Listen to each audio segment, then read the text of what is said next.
All right, why don't we get started? Greetings and welcome, everybody. My name is Keith Feldman. I am professor and chair in the Department of Ethnic Studies here at UC Berkeley, and a collaborator with the American Culture Center and the History and Social Sciences Project on this amazing work to support Bay Area educators in developing ethnic studies materials for their classrooms, called the High School Ethnic Studies Initiative. And we're here today for a cluster conversation, which is part of our programming in the initiative on teaching histories of anti-imperialist solidarity with two wonderful ethnic studies scholars and practitioners, Jason Ferreira and Michael Schulze-Oechtering. I also want to start by thanking the Multicultural Community Center and to invite two wonderful interns to welcome us into their beautiful space. Thank you. Hello, my name is Matteo, and we'll be just doing a quick land acknowledgement as well as a call to action, and then just a short history of the space, just to introduce folks to where we are and on the land as well as where we are in the space that we're cultivating together. Hello, my name's Amber. I'm also an intern here, and we specifically thank the Native American Student Development for drafting this statement. We recognize that Berkeley sits on the territory of Huichin, the ancestral and unceded land, Michiqueño Ohlone, the successors of the historic and sovereign Verona Band of Alameda County. This land was and continues to be of great importance to the Ohlone people. We recognize that every member of the Berkeley community has and continues to benefit from the use and occupation of this land since the institution's founding in 1868. Consistent with our values of community and diversity, we have a responsibility to acknowledge and make visible the university's relationship to Native peoples. By offering this land acknowledgement, we affirm Indigenous sovereignty and will work to hold the University of California, Berkeley more accountable to the needs of American Indian and Indigenous peoples. So this is very first and foremost just a surface level acknowledgement of the land that we exist in and the relationship that the university specifically has as a land-grant university, as a part of the United States of America. And we hope that this acknowledges and reminds all of us that the land that we exist on is sacred to Indigenous peoples and our relationship to it, especially in this context of teaching anti-imperialist histories, that we constantly remind ourselves and hold ourselves accountable. Right, thank you, Amber.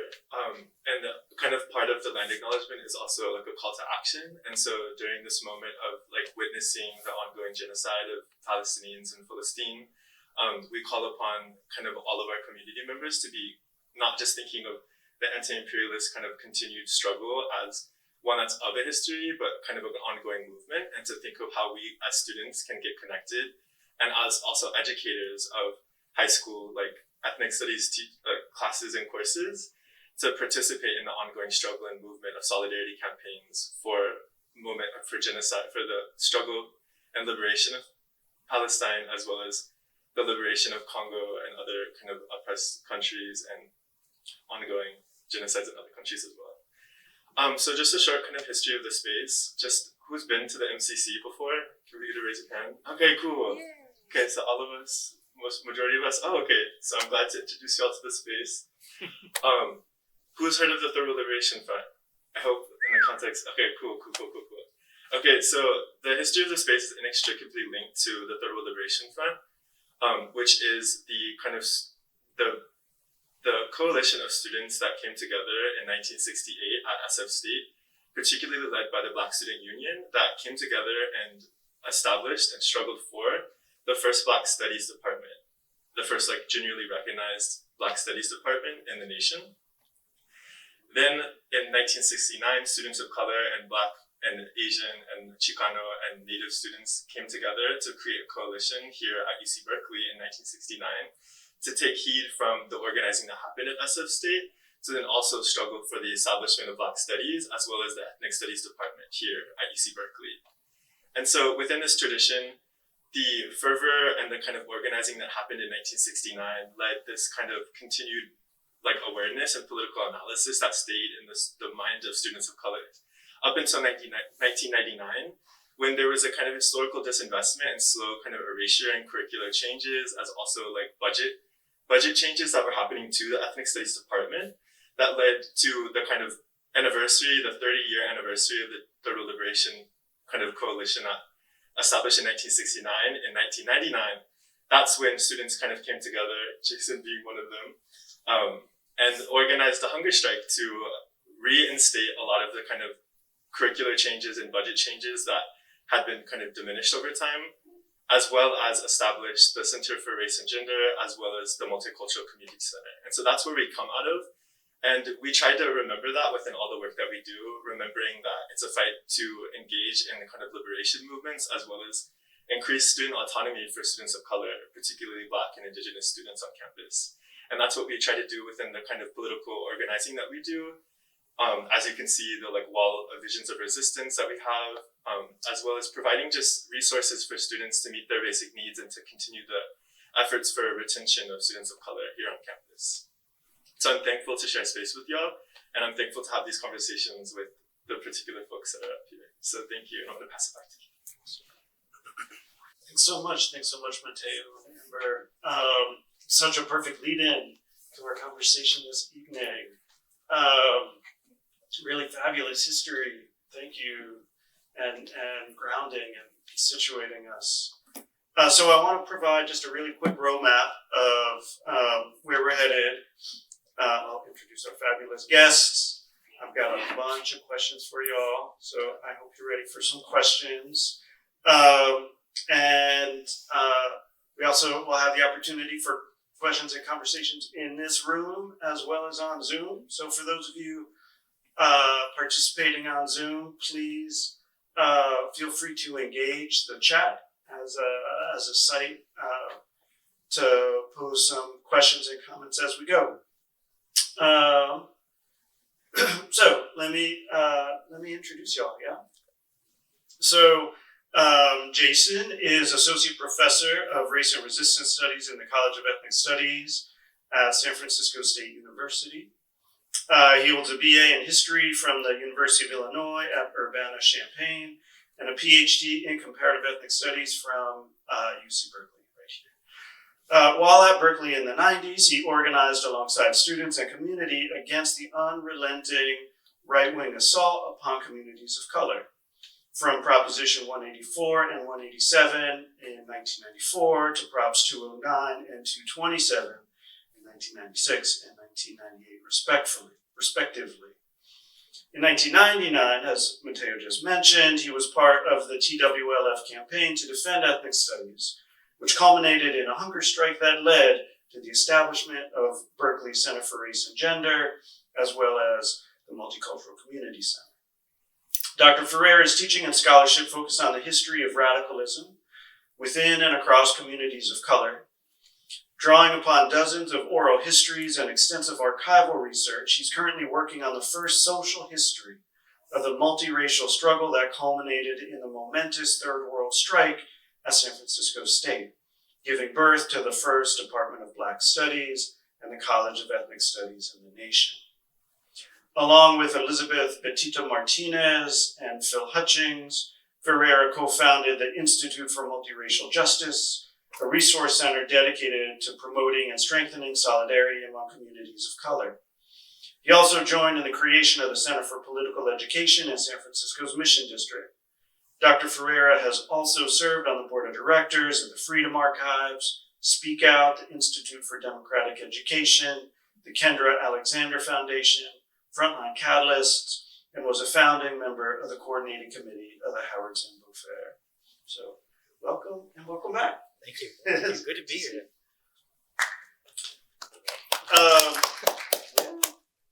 And Michael.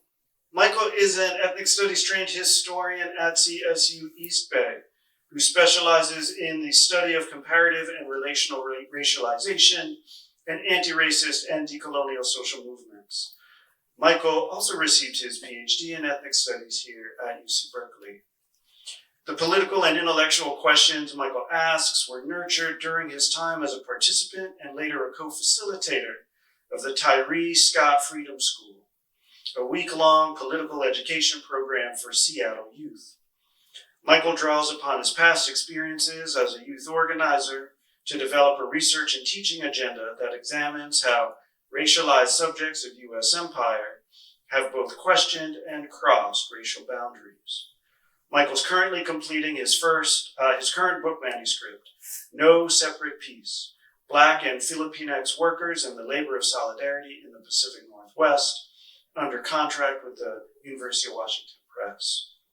This study examines the parallel and overlapping activist traditions and grassroots organizing practices of Filipinx cannery workers in Alaska and Black construction workers in Seattle between the 1970s and the early 2000s. So welcome, Michael, and welcome back to you too.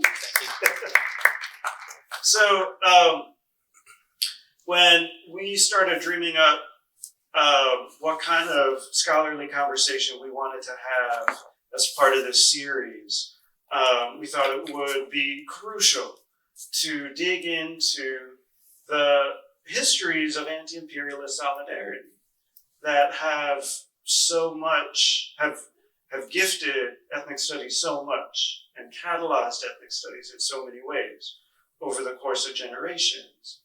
And in thinking about who we wanted to have in that conversation, the two of you came to mind immediately. So, thank you. Great choice. Great choice.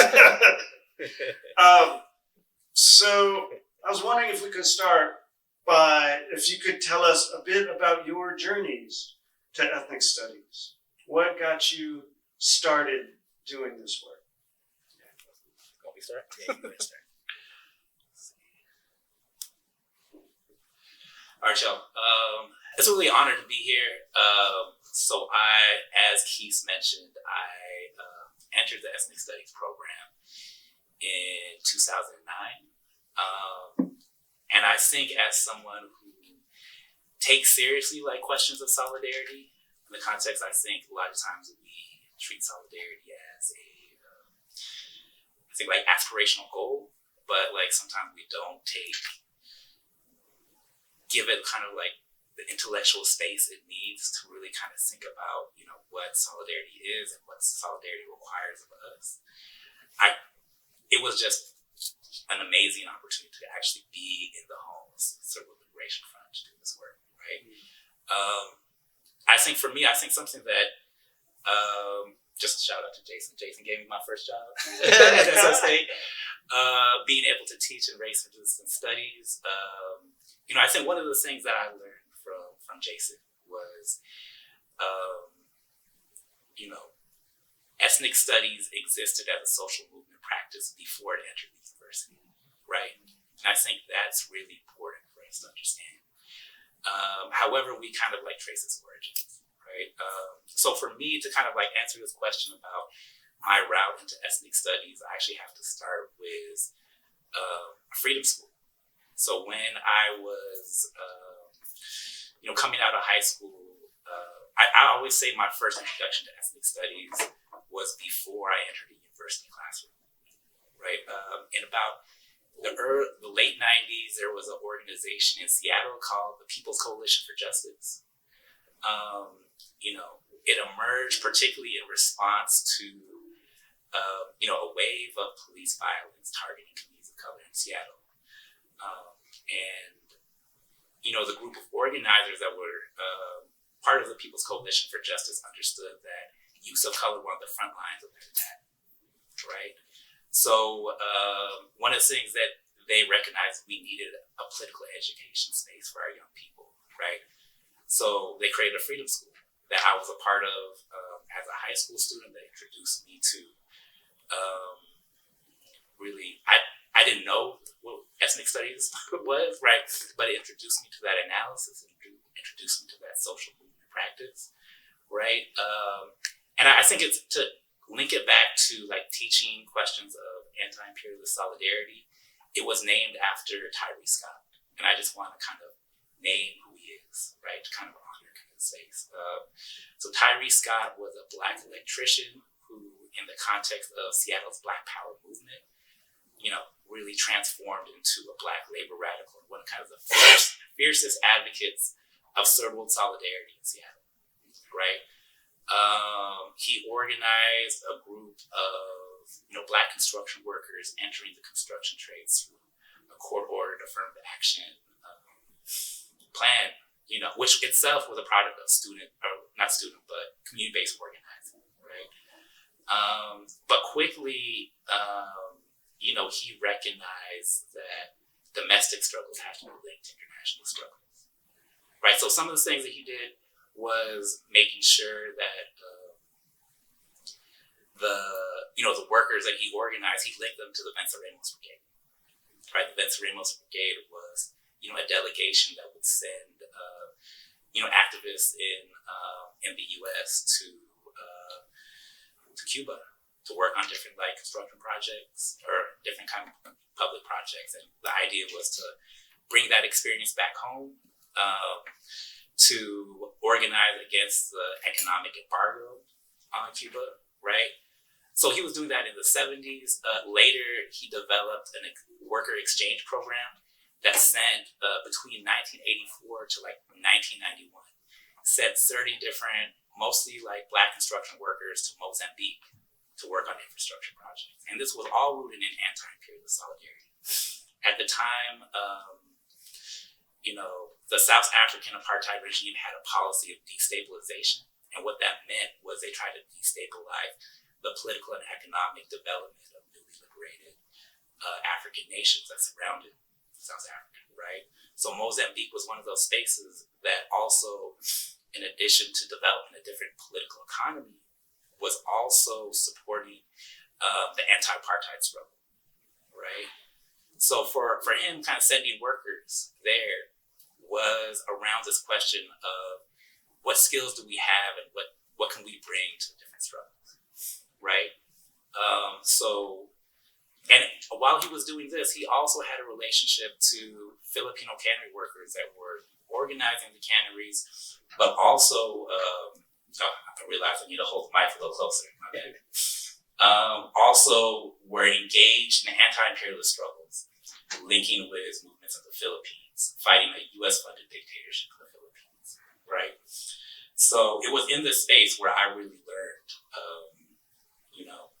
this history of solidarity. And I say the Tyree Scott Freedom School always reminds me, this is the work of ethnic studies.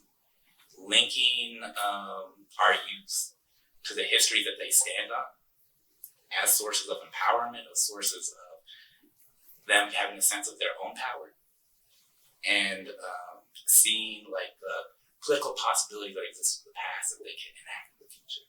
Right? So I'll end there. That's over, Jason. Hello? Can you? Okay, cool. This is definitely on. Like everybody else, I want to convey my appreciation for the organization of this session and to reflect for a moment on the sacredness of this space. This is my first time in the Multicultural Center, and as has already been mentioned, I was here in the 90s. I was here during that period of time where we went on hunger strike. Actually, maybe we can get into it at a later point if you're interested, but there's a long history to it, right? Leading up to 1999. But to actually be here makes me very, very proud because it is testament to the intergenerational nature of the struggle that we're a part of, right? That time isn't necessarily linear, and that we, in many ways, are still engaged in the very same struggle that we were involved in. Sadly, this is true. In 1999, in 1969, and even further back than that. And having an understanding of that long arc of struggle is, I think, one of the things we want to talk about today, right? The importance of history and understanding our histories. This first question is about our journey. There's a new movie out about Bob Marley, right? A movie in which Peter Tosh has been eliminated from the narrative. Bunny Wailer is barely there. Be careful with the histories that one gets, right? But I bring this up only in relationship to the fact that Bob Marley has a very famous song where he says, "Those who feel it know it." And for me, ethnic studies, if I really think about my introduction to ethnic studies, or I should say my relationship to ethnic studies, like Mike says, was not really born out of, I didn't have ethnic studies, And truth be told, those who feel it know it, but it doesn't mean that we can necessarily articulate it, right? And for me, my first grappling with what is ethnic studies has to do with growing up as, a working class Chicano in the belly of the beast in this country, right? Both the anger, the shame, and the rage about feeling ashamed of being otherized, and not having the words to be able to understand or to articulate it, right? So for me, ethnic studies comes much, much later, but it's that experience which I think propels many of us into what we will now call ethnic studies, right?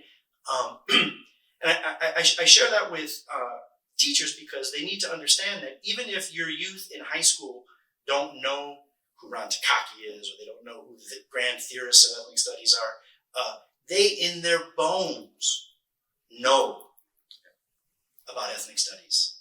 They have a hunger, right? And it's born out of their lived experiences, right? Our job as educators is to introduce them to a language, introduce them to frameworks, introduce them to perspectives, introduce them to this long arc of history that they don't even know they're a part of, but they are a part of, right? So I kind of want to start with that very, maybe, abstract telling of that story. Some people say ethnic studies saved my life. Ethnic studies didn't save my life, right? It was very powerful, but as I said, I didn't get ethnic studies quite frankly, until I came to Berkeley. To be honest with you, like formally ethnic studies, until I was in the graduate program in ethnic studies. What saved my life was the movement. The movement saved my life, right? And my understanding of ethnic studies is a movement understanding of ethnic studies. My understanding of ethnic studies is not that it's an academic initiative. It is a movement project that happens to be located partially in academia. But ethnic studies is being a movement, is in labor unions, like Mike was just talking about. It's in community centers, it's in churches, right? It's in the history of things like the Freedom Schools in Mississippi during Freedom Summer. So for me, it was the movement.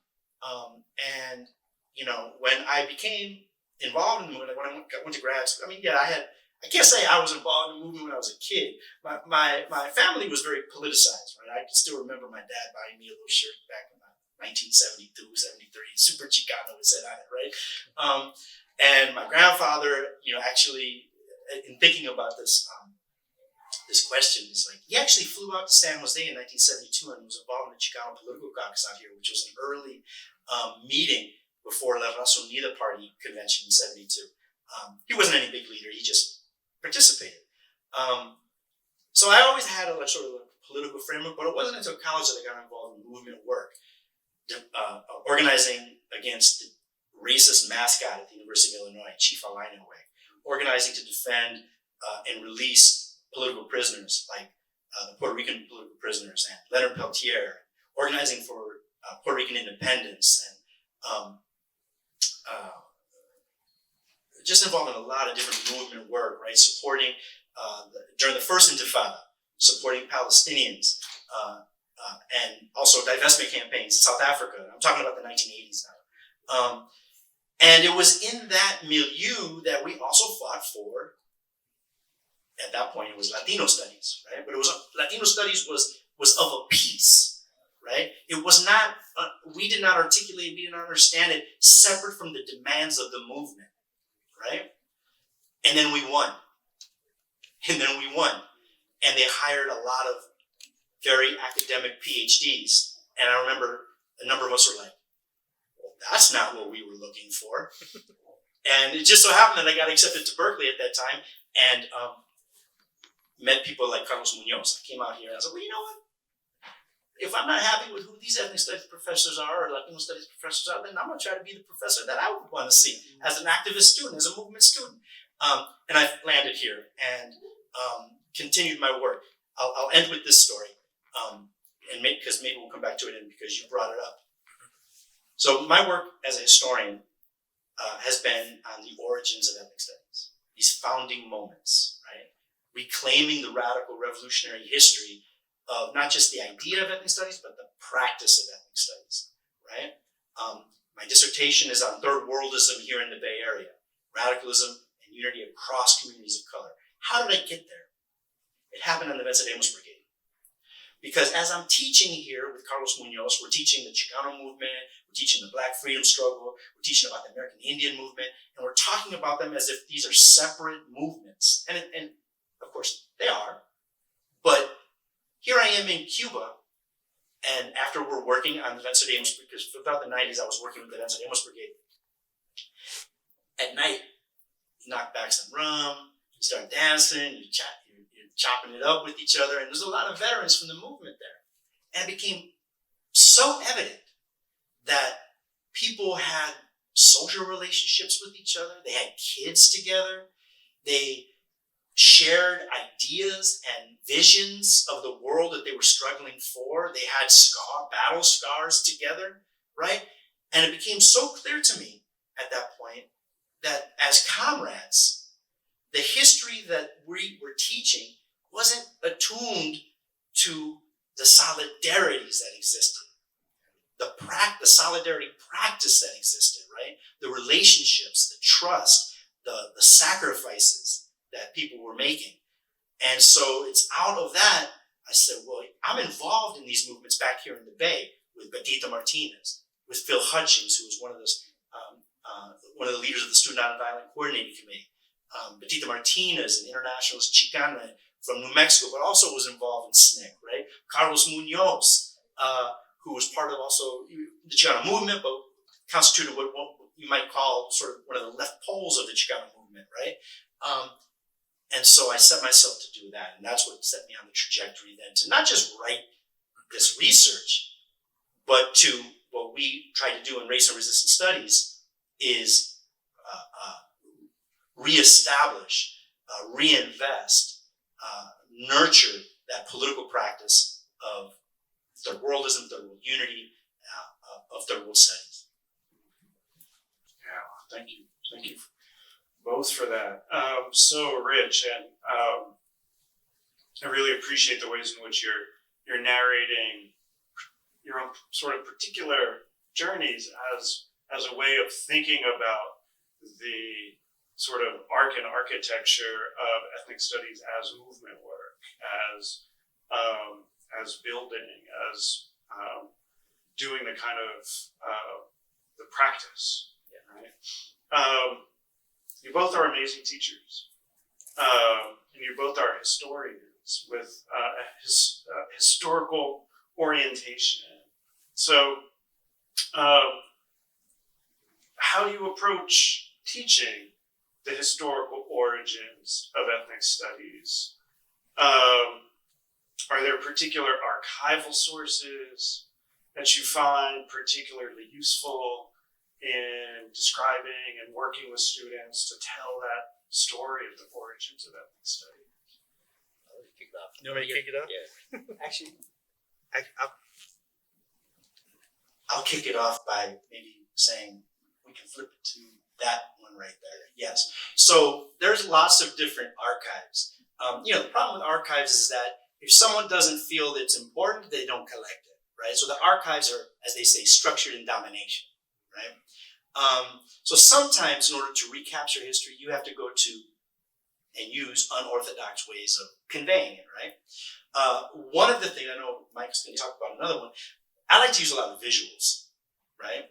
And so one of the things I just said, well, let's look at this picture right here, right? This is a picture from 1960 at Hotel Teresa in New York City when Fidel Castro, from the recently victorious Cuban Revolution, came to New York to speak at the United Nations and met with Malcolm X, right? And so I'll use images like this to say, well, what does this tell us, right? Like, what do you see on their faces? You know, do they look like strangers? Do they look like they have something in common? I'd love to know what the joke was that they're laughing at, you know? But as a jumping off point, right? And of course, the strike at San Francisco State is in 1968, right? 8 years later. But what it also points to is back to the long arc of relations between revolutionaries of color. In this case, the relationship between the Black Liberation Movement and the Cuban Revolution. Okay, let's try the next one. So obviously a big character in all of this is, and I'll try to do it quickly. Is the Black Panther Party, right?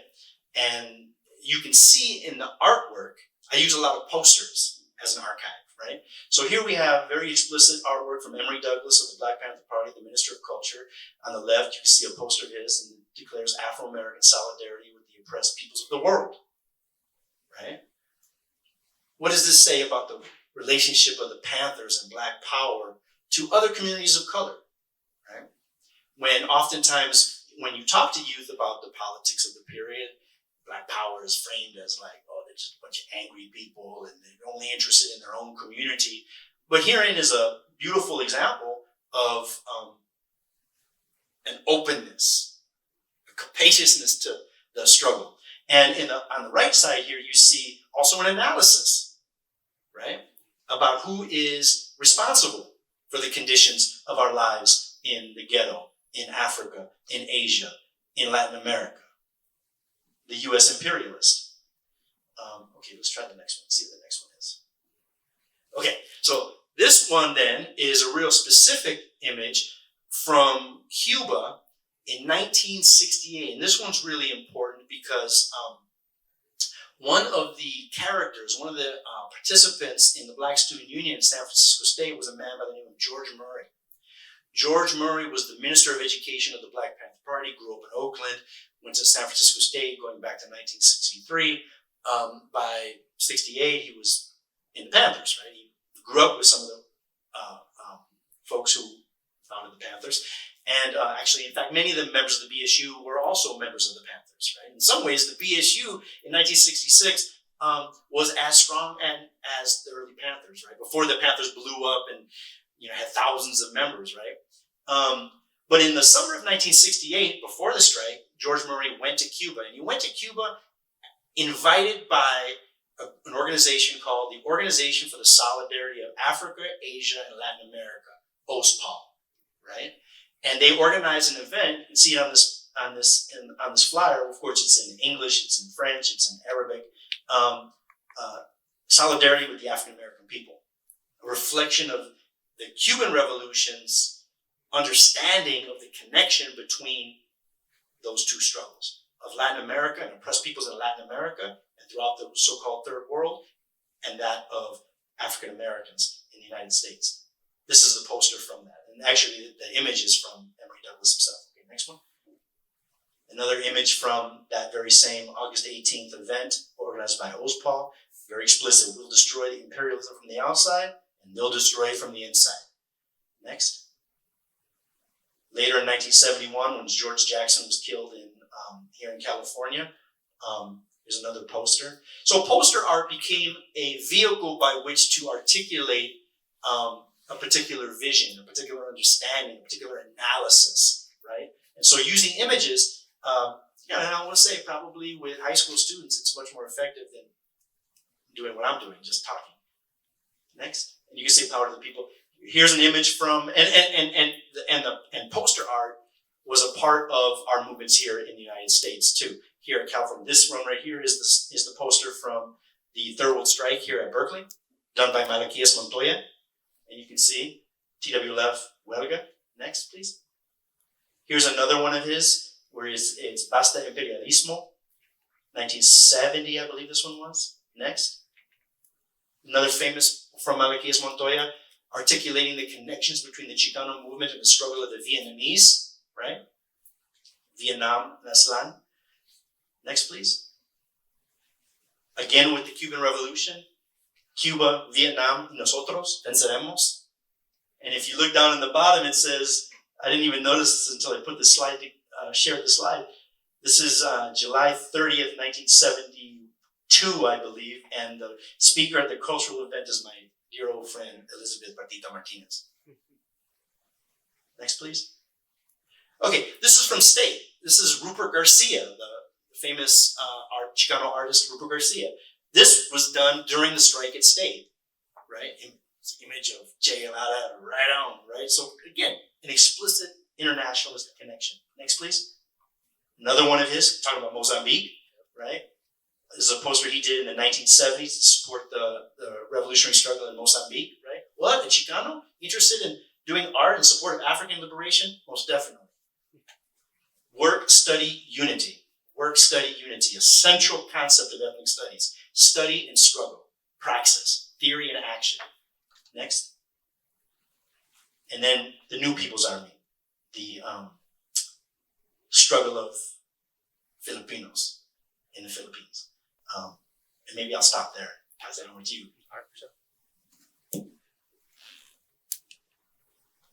All right, no, and I think just thinking about the power of those images, I also kind of try to bring like social movement newspapers into conversations about the roots of ethnic studies. In part because I always kind of look for like an archive like that's created by movements, right? I don't know if they have the. So I wanted to bring this up, right? I might get in a little trouble with the department for showing this. But let me kind of break it down a little bit. I mean, it's a lot of text, so I don't expect you to read it all. But, when we think about the legacy of like the Civil Liberation Front, we think about like what ethnic studies became, right? There's typically like two things that we bring up. One is ethnic studies was a political compromise in terms of name, right? Because political formation that created ethnic studies was called the Civil Liberation Front.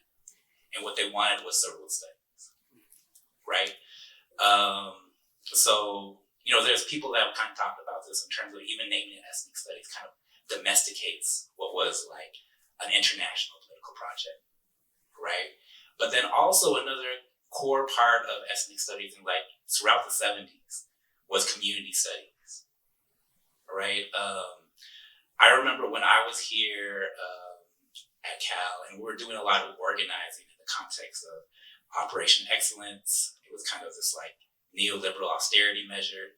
Something that we turned to was kind of like these external review or like try to understand the history of like our movement on campus, right? And we found this external review that was written of the ethnic studies department in like 1972. And basically they just bashed, particularly Asian American studies, for having all of these classes in the community. That's what community studies was, right? And they said you have like 50% of the classes in Asian American studies were community studies. And what that actually meant was the time wasn't in the classroom. It was go to the community, figure out what are the problems of the community. And then your final project was figuring out how to be part of the solution, right?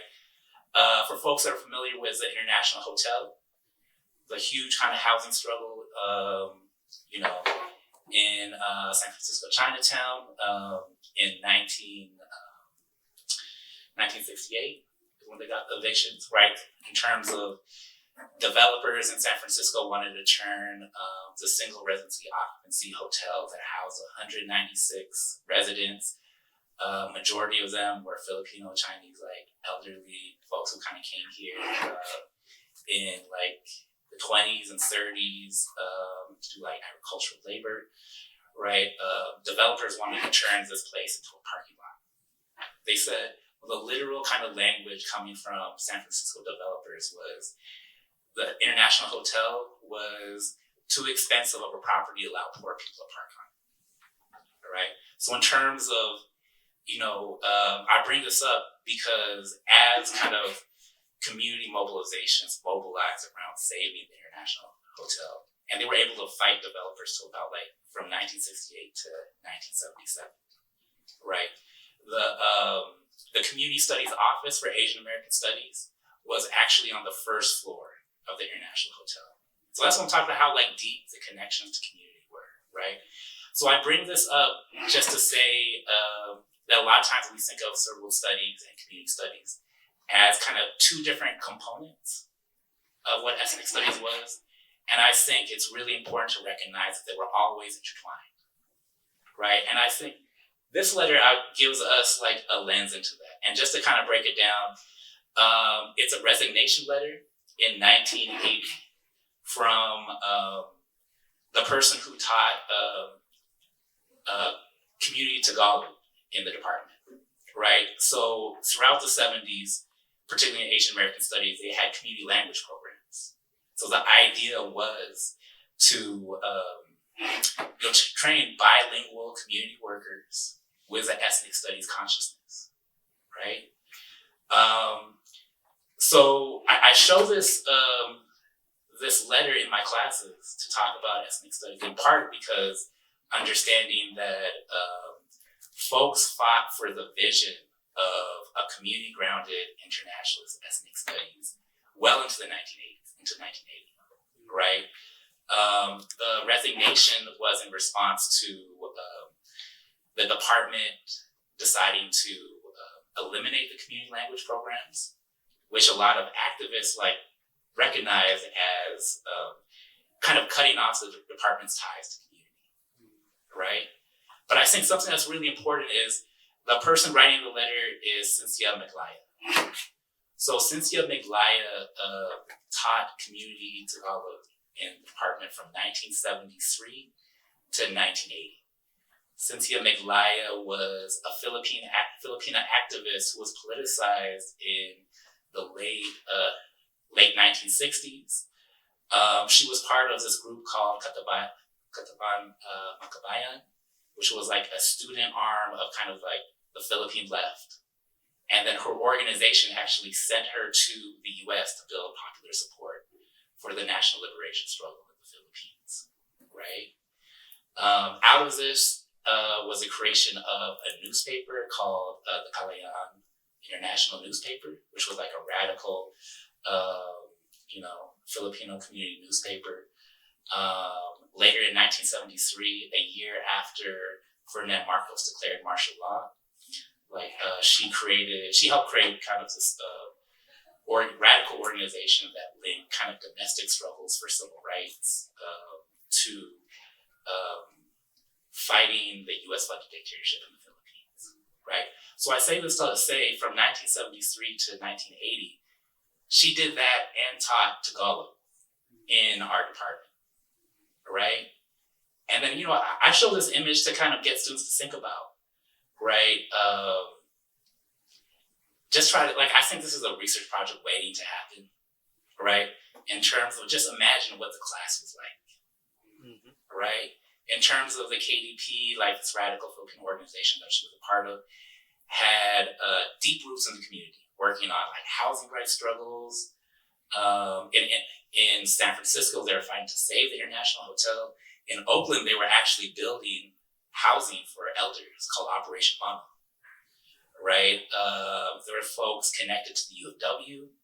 There were folks doing all kinds of labor organizing, fighting for ethnic studies on campus. So many KDP activists say that they learned about the KDP through taking ethnic studies classes, right? Because they were activists teaching the classes, right? So I say this to say, just thinking about this document, even though it's a resignation letter, it speaks to the interconnected nature of, community-based education and civil liberation struggles, right? I want to piggyback on that for a quick second, because you got my brain going a million miles an hour, brother. One of the things about early ethnic studies, third world studies, is this point, and it's important for young or not so young teachers who will be teaching ethnic studies at the high school level to know that to teach ethnic studies is to love your students in their entirety. It's not a pedagogical practice where you just circle the chairs It's not just sharing certain content. That's all part of it. Pedagogy is important. Good content is important. But to be a legitimate ethnic studies teacher, one has to love your students. One has to love the community out of which your students emerge. And one has to, this is connecting to what you're saying, one has to then also be committed to the transformation of the very communities that students come from. Not as saviors, but as accomplices, as allies, as comrades. You can determine the word of your choice. But this is really, really important. This is where the community part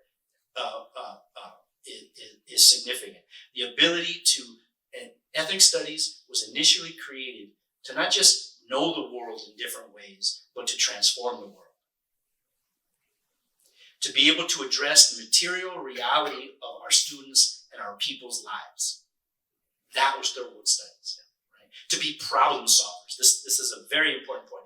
That students walk out of a classroom knowing how to think critically and to think strategically and to be committed to something larger than oneself, right?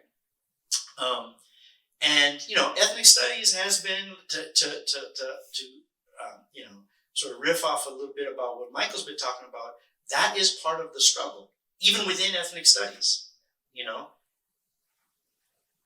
don't know where the person went who introduced, but I wanted to say something about the founding of the Multicultural Center and the Center for the Study of Race and Gender, because I was there. I'm going to tell you, in those meetings after the successful hunger strike, not about the Multicultural Center, but about the Center for the Study of Race and Gender, there were 3 students and 3 faculty that were brought into the room by the chancellor. Because after the agreement was set, they're like, okay, now there's going to be, who's going to implement this? So these little subcommittees were established. This is the chisme. But it's important history because it indicates what Michael is saying. It wasn't just this community Tagalog course. We said, the students that is, said what we want is a Center for the Study of Race and Gender. The first question on the chancellor's list that his people put forward, well, where should it be housed? Unanimous one of these students said, in the community. What do you mean community? Fruitvale, West Oakland, East Oakland, we could hammer that out, but in the community. And it was the faculty in ethnic studies, and I'm not going to say no names, I don't even know if they're still here, who were like, well, why would we do that? And we said, well, because what we want to do is we want to create a center that is rooted in the conditions in our communities, and that the research that is produced in partnership with and directed towards the conditions in our community. And again, I'm not going to say who. Well, they wouldn't understand the research that's being done, the language that would be employed. And we said, whoa. Because we're thinking like, we want to be also, we put forward the idea that we have many people in our community, those who feel it know it, right? Like, who are experts in the neighborhood, right? They're community organizers, organizing around housing. To have them come in and be able to, many times they don't have time because they're so busy in campaigns, right? So we wanted to create like an activist in residence, an organizer in residence program in the Center for the Study of Race and Gender as a way to break down the division that exists between campus and community.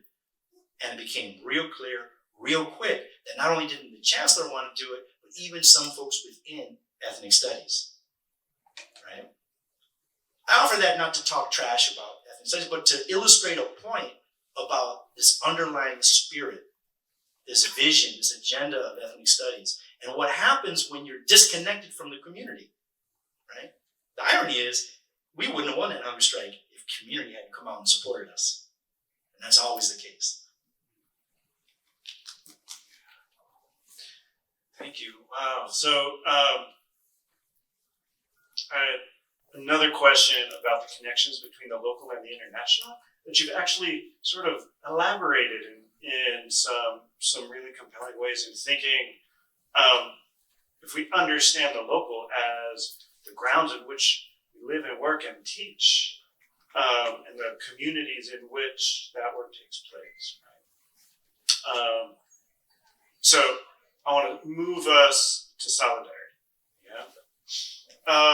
And of course, as you've already laid out, solidarity features really prominently in the histories of the social movements that give rise to ethnic studies and that continues to animate ethnic studies in various ways. So how do you conceive of solidarity? And when you're bringing solidarity into the classroom as a topic, as a way to organize conversation, as a way to organize material, as a way to organize lesson plans, how do you do that? What have you found are impactful ways of introducing solidarity into the ethnic studies classroom?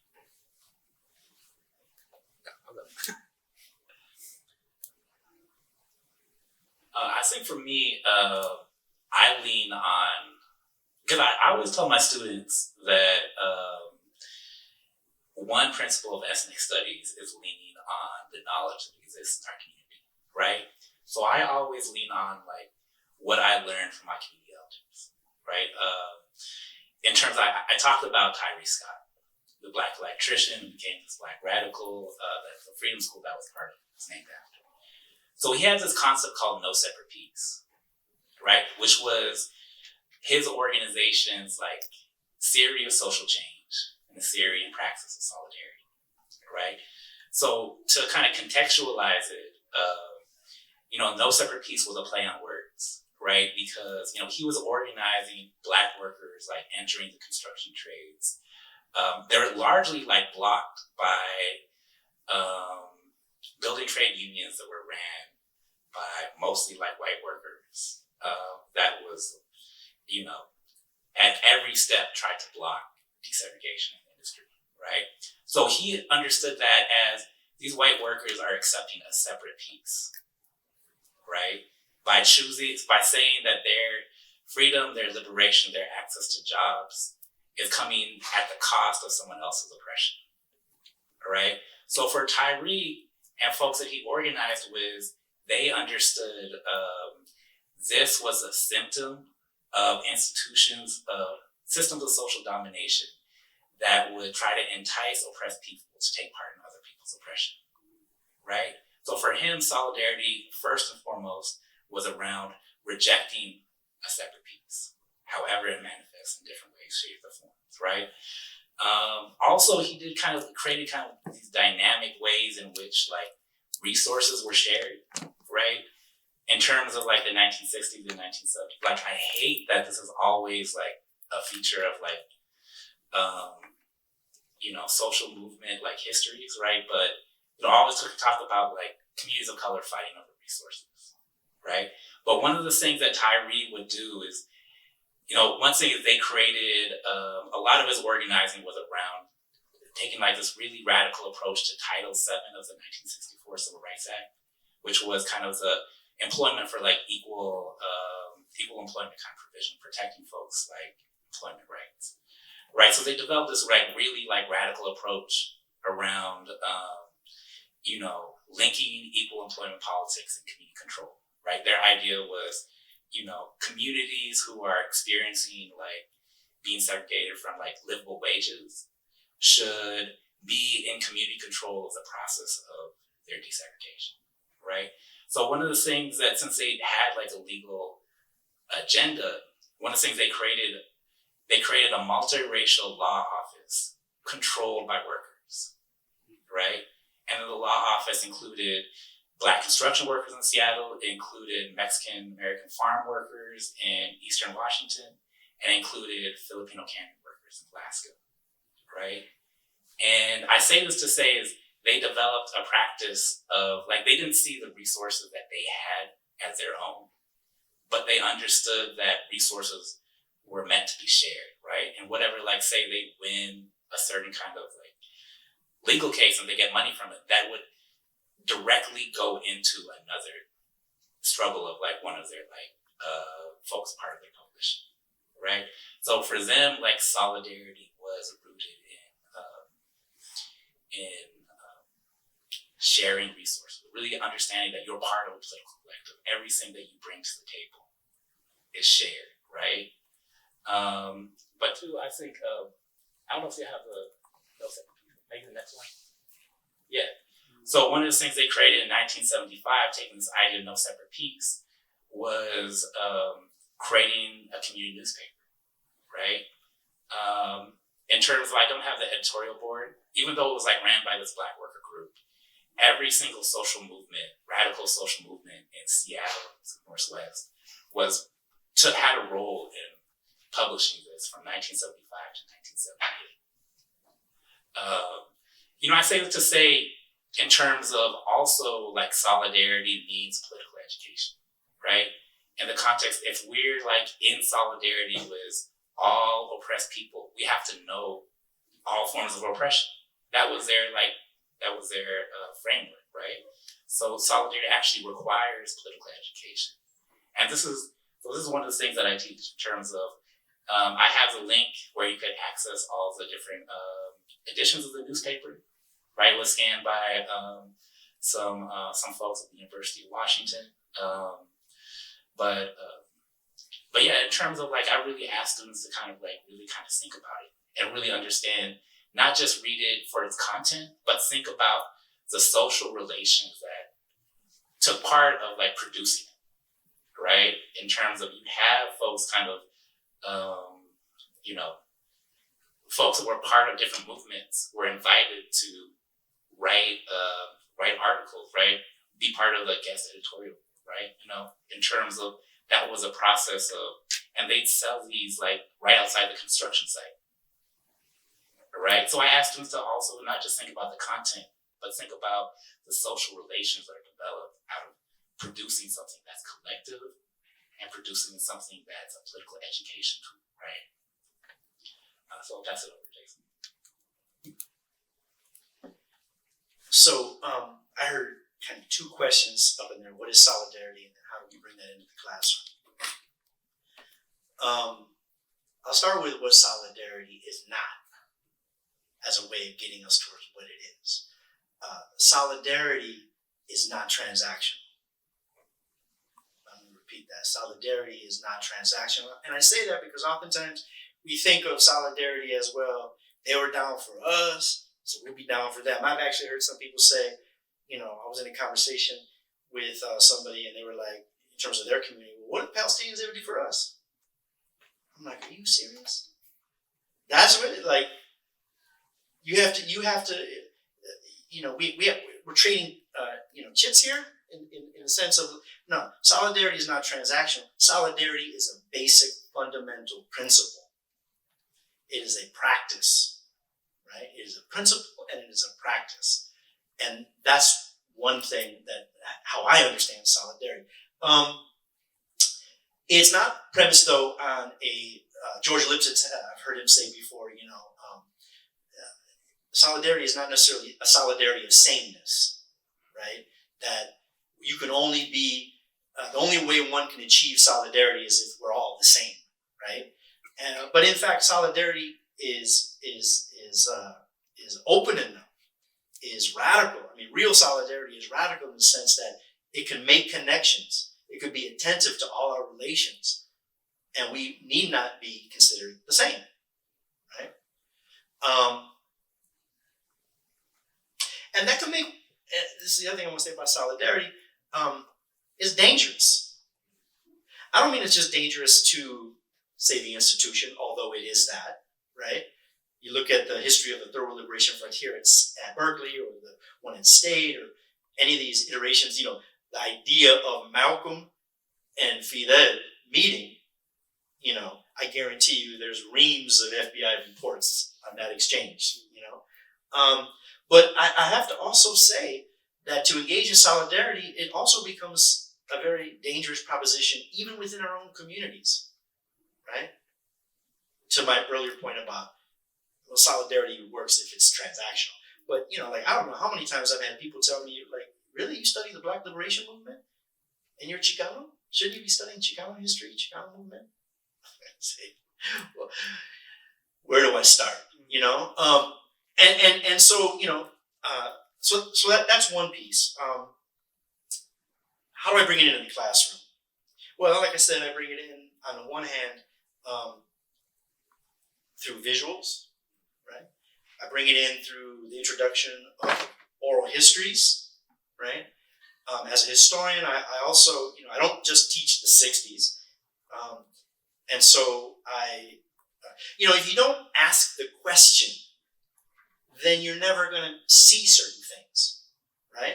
Like if I just study Chicano history solely through the prism of some sort of narrow nationalist frame, and I didn't think about Chicano history in relationship to the history of African Americans in this country, if I didn't talk about or study in relation to Asian Americans in the West, right, then I really wouldn't fully understand Chicano history, right? Because all our histories are interwoven, right? And so, but if you don't ask those questions, you're not gonna get the answers you're looking for. So part of your job as a teacher is to make sure that you, as wildly and unpopular as it may be, that you push the envelope and you ask the questions that others are not asking, right? That you're attentive to, I'll use that phrase again, all of the different relations that we are embedded within. And that's not to the exclusion of the specifics of, say, African American history, or the specifics of Chicano history, etc. No, but that's how I try to bring solidarity in, right? And I want to give a particular shout out to a couple of my favorite historians who do this very, very well, right? Robin Kelly does it very, very well. Paul Ortiz has a beautiful book on the history. What's the name of the title of the book? People's History of African American Latinx History. And he uses terms like emancipatory internationalism to show that it's not just in the 60s, but it's at every historical juncture. The Black radical tradition is an open-ended tradition. Sure, within each of our histories there are those which are more insular and inward-looking, but in fact, all of our histories have this openness as well, this internationalism. The Haitian Revolution was not just a revolution that liberated the enslaved in what became Haiti, but the Haitian Revolution rippled across the entire world, right? And the newly independent Black nation of Haiti supported the struggles of independence in Latin America, Simón Bolívar, right? And so those types of histories, those types of connections can be made, but if you're not looking for them, if you're not asking the question, you're not going to see it, or it may not be as self-evident. The other person I want to give a prop to, and I get no commission for making these endorsements, is this beautiful book on the Mexican Revolution by Christina Heatherton called Arise. She does the same thing, but through the prism of the Mexican Revolution. How do we see the intricate web of global struggles through the prism of the Mexican Revolution? Because we often think about the Mexican Revolution as this nationalist revolution, right? And in some ways, it definitely was. But it also sat as an epicenter of global struggle, right? How is it that M.N. Roy, an Indian nationalist, revolutionary, communist, is one of the founders of the Mexican Communist Party, right? Interacting with Mexican revolutionaries, right? The exchanges between the Magonistas and other global struggles, right? So this is a very beautiful book. But again, if you don't ask the questions, if you don't adopt alternative radical frames to investigate and interrogate our histories, you don't see it. Just like if you only think about Oakland by its neighborhoods, then you're going to only see West Oakland over there, Fruitvale over there, Chinatown over there, and you won't see the connections between them, or the Mission, Bayview Hunters Point, right? And what these folks did in ethnic studies as the founders, they sought to stitch all of that together. And there were frames by which they were able to do that. Some of those frames were local, but they also stitched it together within a global frame, subject of our conversation. Yeah, that's so great. You brought us so much. So many gifts. I'm mindful of our time, and I'd love to open it up for some Q&A beyond just me asking questions. So questions in the room, questions on Zoom. I've got others in my pocket, but I'm really keen to hear, and I'm sure The last question. y'all are. The last one's on the board. Yeah.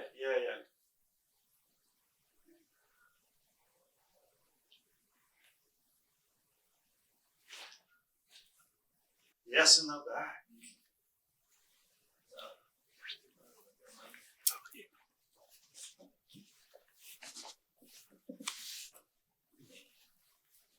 I don't know if I have a question as much as just a thought. Jason, it's good to see you, brother. It's interesting that the push for this center to be in the community was pushed back by the university when one of its practice is to go outside of the campus and establish centers,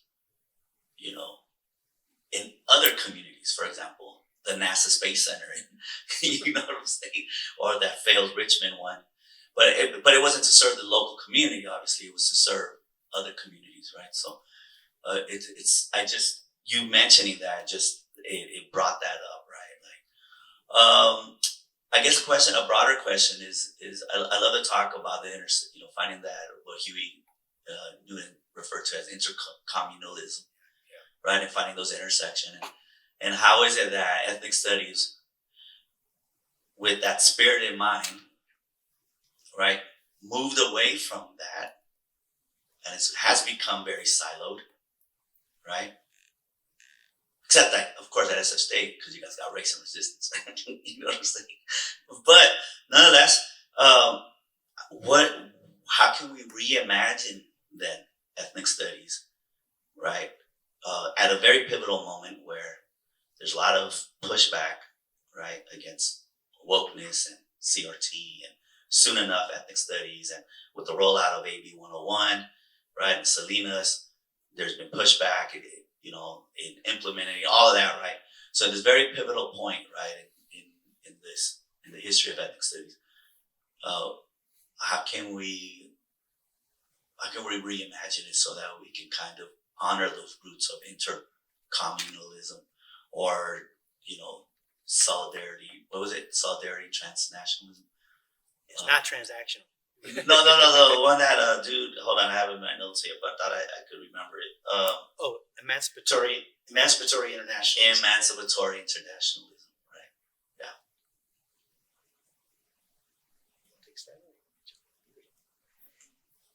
So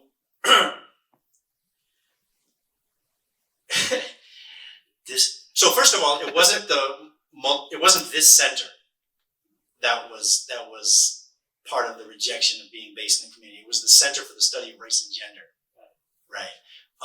The sort of more presumably faculty-driven center, right? The one that our colleagues have been asking from the university for so long and never got until students went out on a hunger strike. And we tried to make that point. Like, your intellectual arguments, the number of your publications hasn't gotten you your academic center. It's the students. So you should probably listen to the students, But it didn't work. So this is the both external struggle and internal struggle. I mean, part of it is that these institutions, and let me turn to the folks that are high school teachers or whatever. You have to know that our institutions, if you don't already know, they support a particular narrative, right? Our institutions encourage you to teach ethnic studies in a way that is consistent with the dominant frames, right? Multiculturalism is what you're encouraged, is sort of the parameters with which you're allowed to engage in ethnic studies, right? Because it doesn't question American exceptionalism. It doesn't question the nation state, right? And what ethnic studies says is a nation state built upon the bones and the ongoing settler colonialism of native lands and peoples, right? When one adopts that frame, the correct frame, the historically correct frame, one can expect resistance from the institution, which is what you're speaking about. Anti-CRT, anti-ethnic studies, black studies in Florida. Back in 2010, they went after, in 11 and 12, they went after Mexican-American studies in Tucson, Arizona, right? You're going to get pushback. The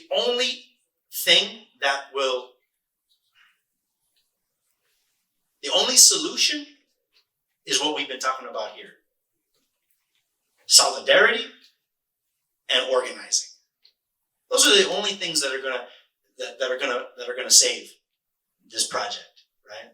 It's the only thing that got us ethnic studies in the first place, and it's the only thing that's gonna bring us back to do what Amilcar Cabral said, that we have to return to the source, you know. And he meant it in a couple of different ways, but I don't know if that answers your question. It's not, you know, like the nature of that struggle is not clear, but it's only going to be through through collective organizing in partnership with communities outside the academy, right?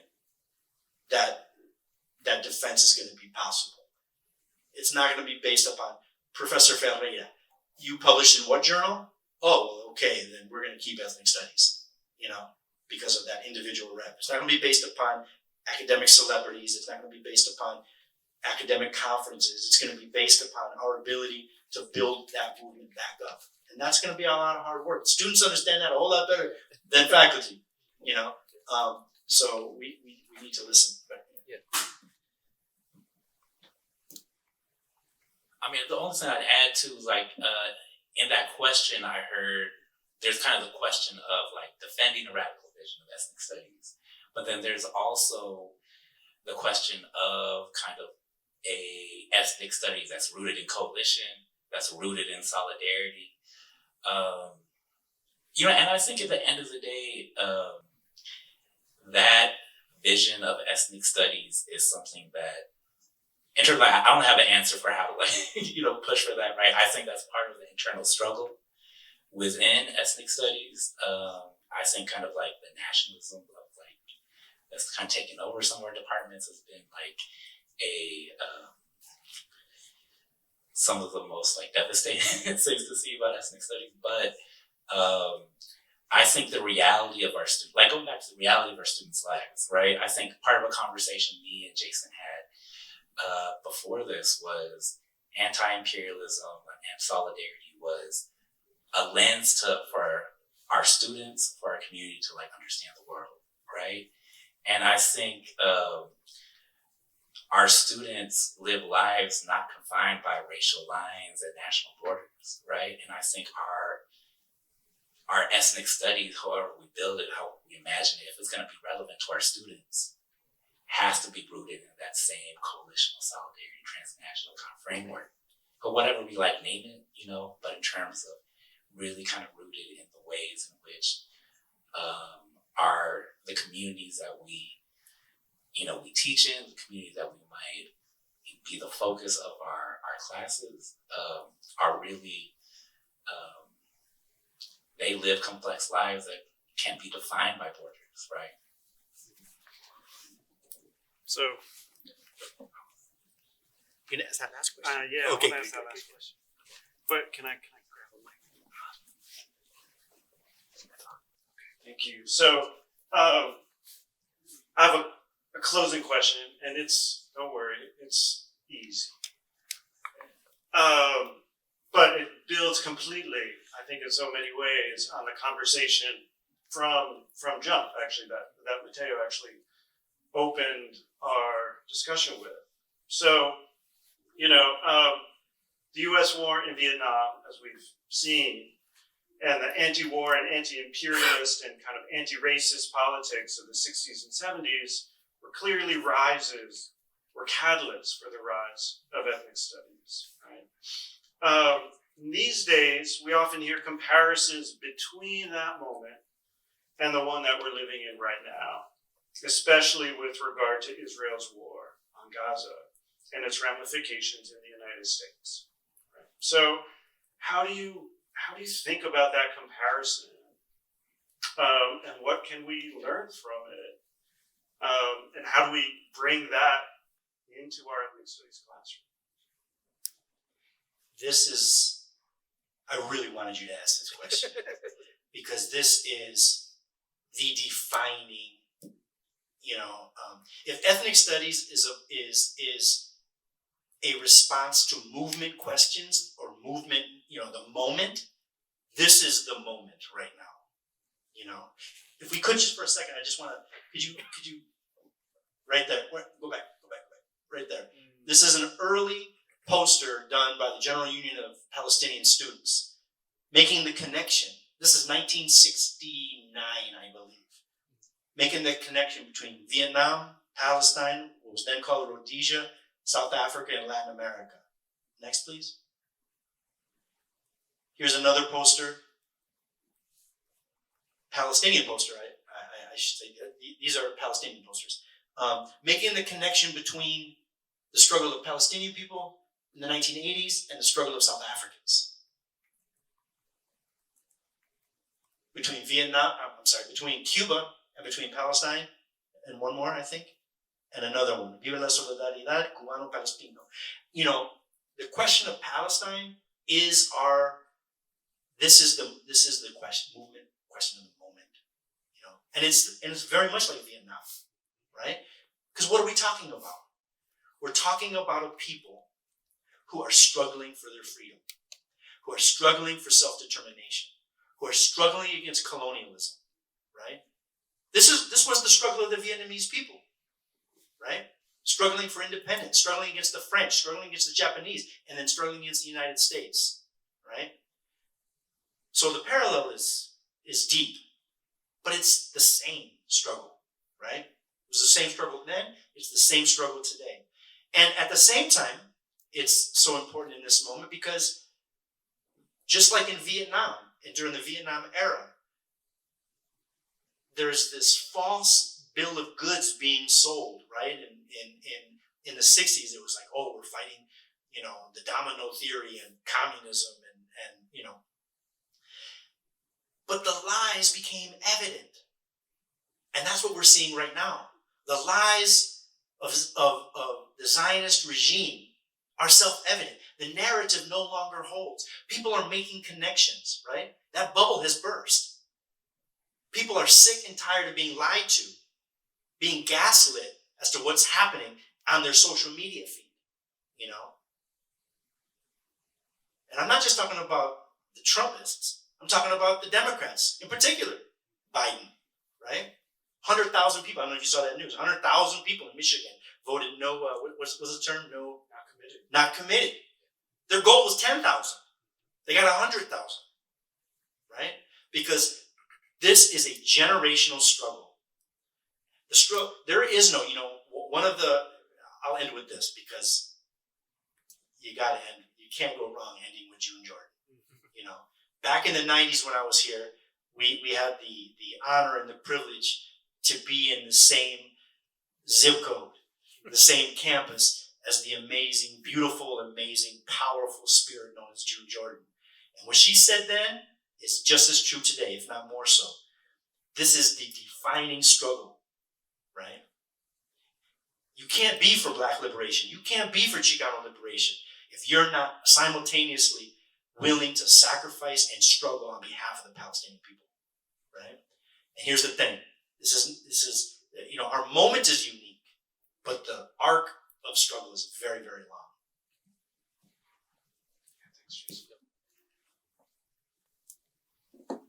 One, I just want to co-sign everything Jason said, but two, you know, going back to that question of solidarity isn't transactional. Like this shouldn't be like present, but at the same time, I think about like what it means to like hold this, you know, in our classroom spaces, right?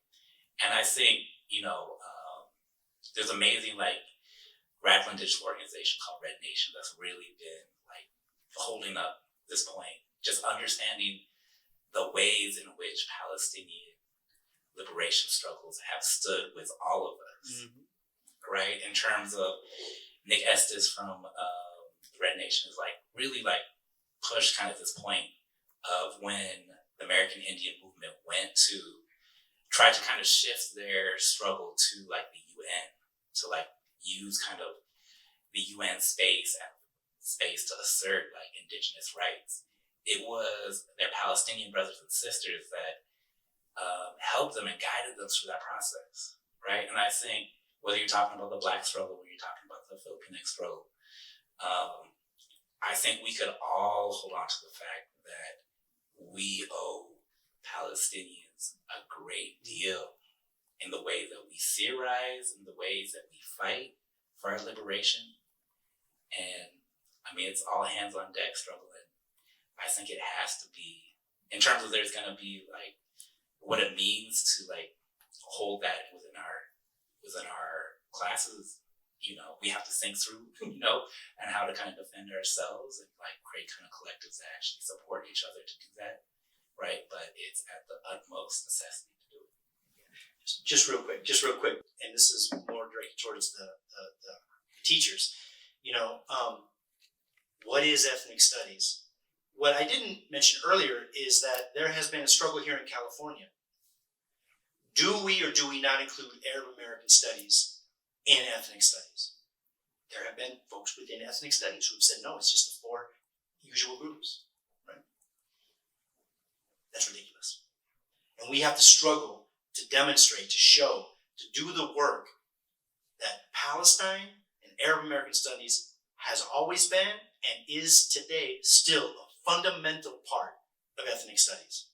I just want to put that out there because, you know, one of the arguments that can be given, well, you know, you can do ethnic studies, but you can do, you know, Black history or Chicano history or Puerto Rican history or Asian American history, etc., right? But, you know, you don't have to deal with Palestinians. You don't have to deal with the question of Palestine, right? No, you have to. If you're not talking about if you're not talking about Palestine, then you're not doing ethnic studies. I'll put it that way.